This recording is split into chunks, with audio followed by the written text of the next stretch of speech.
In August 2018, Meighan Cordie, aged 27, accompanied her mother, Jennifer Weathers, to a wedding in Yamhill County, Oregon. What was supposed to be an enjoyable evening of festivities took a dark turn on their journey home. Something mysterious occurred involving Meighan, and only 3 individuals held the key to the truth of that fateful night. Unfortunately, one of them is deceased, leaving behind a shroud of uncertainty. Another claims that Meighan exited the car and vanished without a trace. The third, merely a toddler at the time, witnessed her mother's disappearance but could not articulate what truly transpired. The perplexing case of Meighan Cordie's descent to the bottom of an embankment along a Dayton road is rife with contradictions and profound frustration. This is the compelling narrative of her ordeal. Meighan Cordie entered this world in December 1990, born to Jennifer Weathers and Anton Cordie. She grew up as the older sibling to her younger brother, Jacob, in Oregon, where her father, known as Tony, served as a former Clackamas fire captain. Details about Meighan's childhood and upbringing remain scarce. In 2015, she experienced the joy of motherhood with the arrival of her daughter, Gia, who quickly became the center of her world. Meighan's bond with Gia was profound, and their relationship was characterized by immense closeness. According to Meighan's aunt, Tracy, she possessed a vibrant personality and found joy in bringing smiles to others' faces. Meighan had a light-hearted approach to life and was not afraid to be playful if it meant lifting someone's spirits. Her infectious smile was one of her most noticeable traits, truly illuminating any room she entered. On August 18, Meighan, Jennifer, and 3-year-old Gia attended a wedding at Heiser Farms, an enchanting events venue nestled in the serene countryside of Yamhill County, Oregon. The setting, with its rustic charm and picturesque surroundings, seemed perfect for celebrating love among cherished friends and family. The day before the wedding, tensions arose between Meighan and her mother regarding transportation arrangements to the unfamiliar venue. Jennifer insisted that Meighan drive separately so she could leave with Gia if the young girl grew weary, and Jennifer wished to extend her evening of revelry. Ultimately, it was Jennifer who assumed the responsibility of driving them to the event. Little did they know that this seemingly routine decision would set off a chain of events leading to a nightmarish conclusion. As they journeyed home after the festivities, tragedy struck, leaving Meighan's fate entangled in a web of uncertainty. Only 3 individuals hold the key to unlocking the truth of that fateful night: one who is no longer able to speak, another who insists Meighan simply disappeared from the car, and a third, too young to articulate what transpired.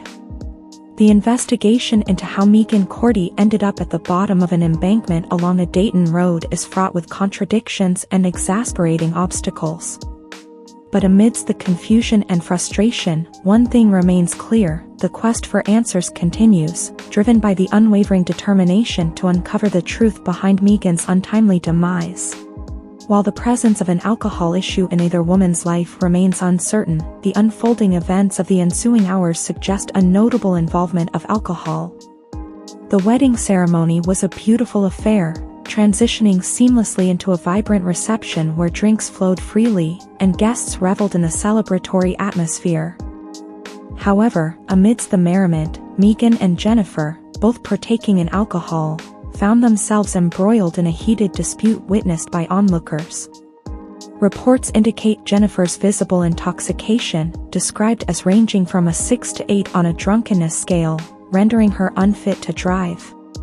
Gia, just 3 years old, began to show signs of fatigue around 10 p.m., a scenario understandable given the late hour and unfamiliar surroundings of the reception. Sensing Gia's discomfort, Meighan likely sought to depart early to tend to her daughter's needs, a decision met with resistance from Jennifer, who desired to prolong the festivities. Tensions escalated within the vehicle, exacerbated by the ongoing disagreement. After a brief distance of travel, Jennifer halted the car, prompting Meighan to exit the vehicle. The exact nature of the altercation and subsequent events leading to Meighan's departure from the vehicle remains subject to speculation and investigation. Meighan's cell phone signal pinpointed her location, providing authorities with crucial information about the incident. Despite their ongoing argument, Jennifer eventually persuaded Meighan to re-enter the car, this time seated with Gia in the back. As they continued their journey, Meighan placed a distressing call to her boyfriend, during which the intensity of the argument between her and Jennifer was palpable, accompanied by raised voices and screams. Some accounts suggest that Meighan expressed concerns about Jennifer's inebriation during the call. Tragically, this would be the last communication Meighan had with her loved ones. Subsequent accounts provided by Jennifer to law enforcement shed light on the events of that fateful night. According to Jennifer, Meighan, consumed by anger, demanded the car be stopped so she could exit. Jennifer complied, and Meighan left the vehicle, leaving behind her phone and shoes.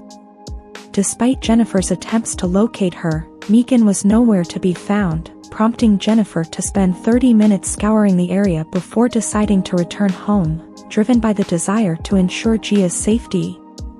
Upon reaching home, Jennifer retired to bed, unaware of Meighan's whereabouts.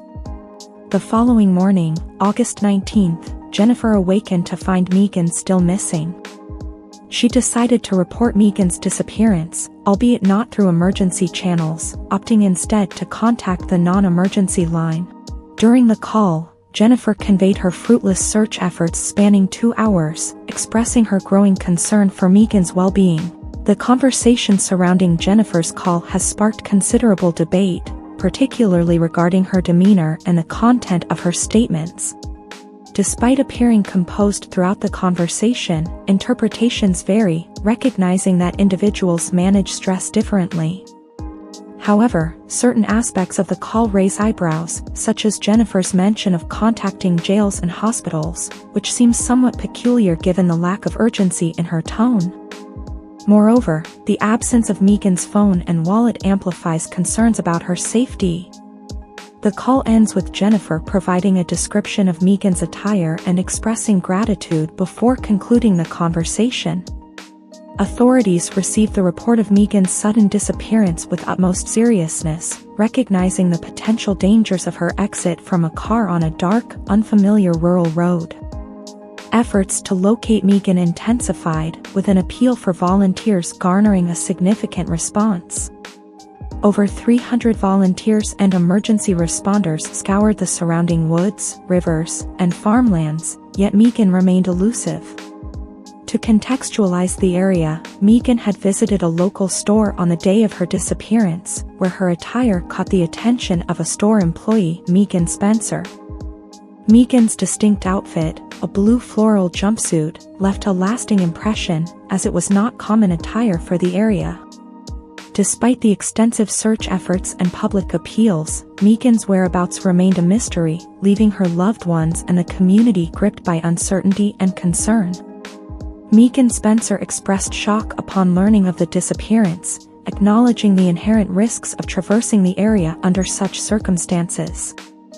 The absence of streetlights and the late hour compounded the potential dangers of Meighan's barefoot departure at 10:30 p.m., emphasizing the darkness and isolation of the surroundings. As the day drew to a close, Meighan's loved ones grappled with the devastating reality of her continued absence, recognizing the urgency of the situation. Given the peculiar nature of Meighan's disappearance and the identification of the last individual seen with her, authorities turned their attention to Jennifer Weathers. Their initial focus was on searching Jennifer's car, where they discovered Meighan's phone and shoes in the front seat, signaling her initial position upon leaving the wedding venue. However, the discovery of a clump of blonde hair in the front seat, still attached at the roots and seemingly forcibly removed, cast a grim shadow over the investigation.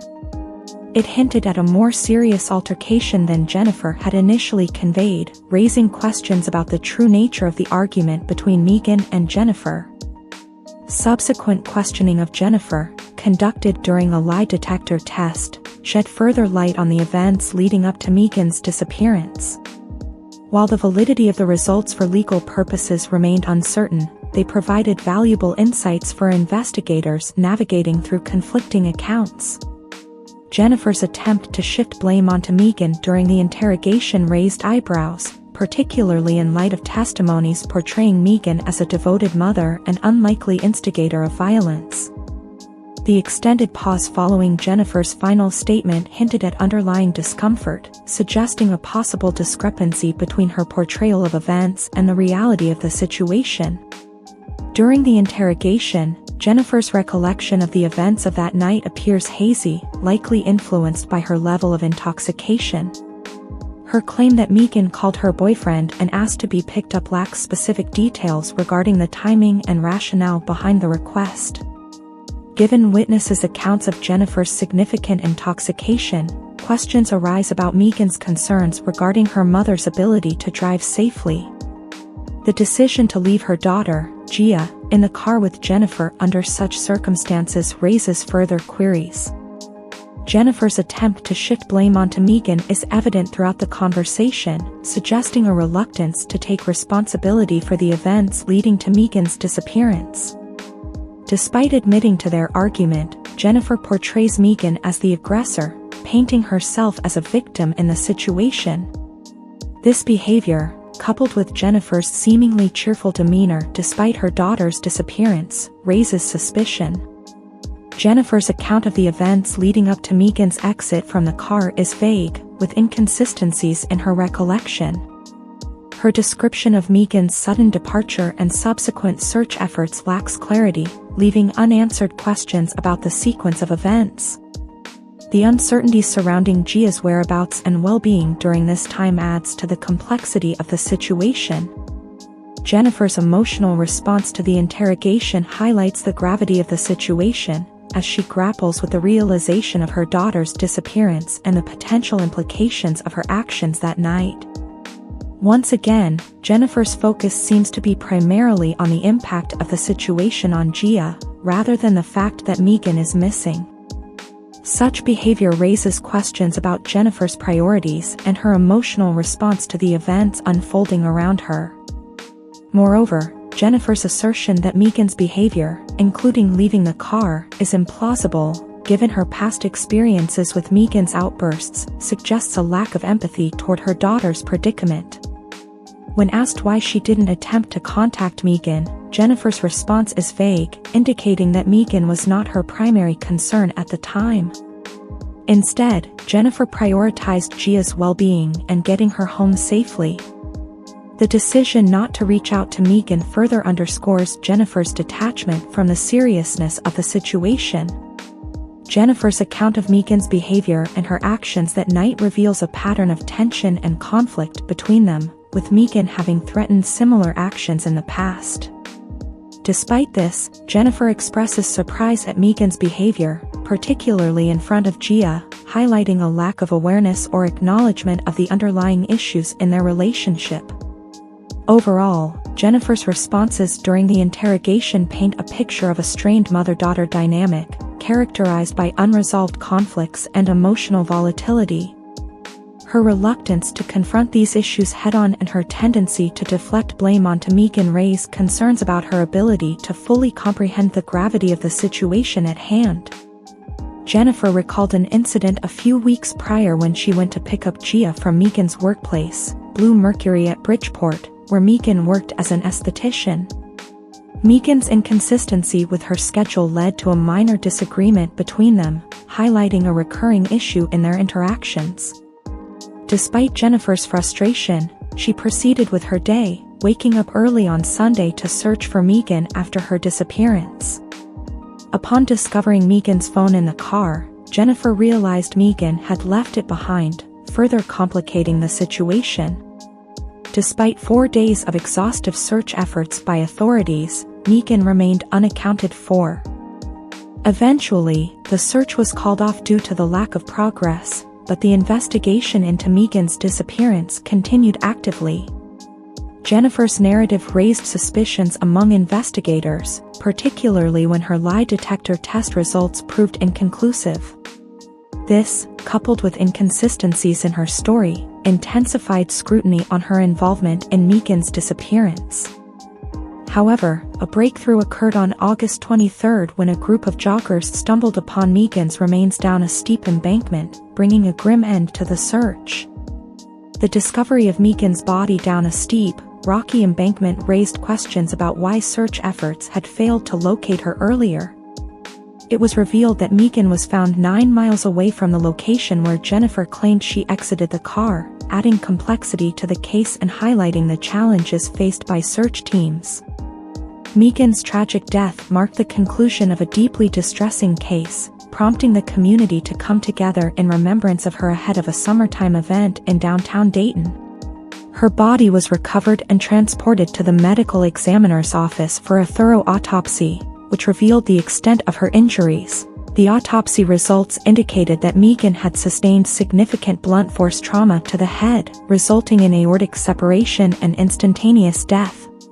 Despite initial efforts, the authorities remained tight-lipped about the case for approximately 30 days until a press conference was held on September 27 to provide updates.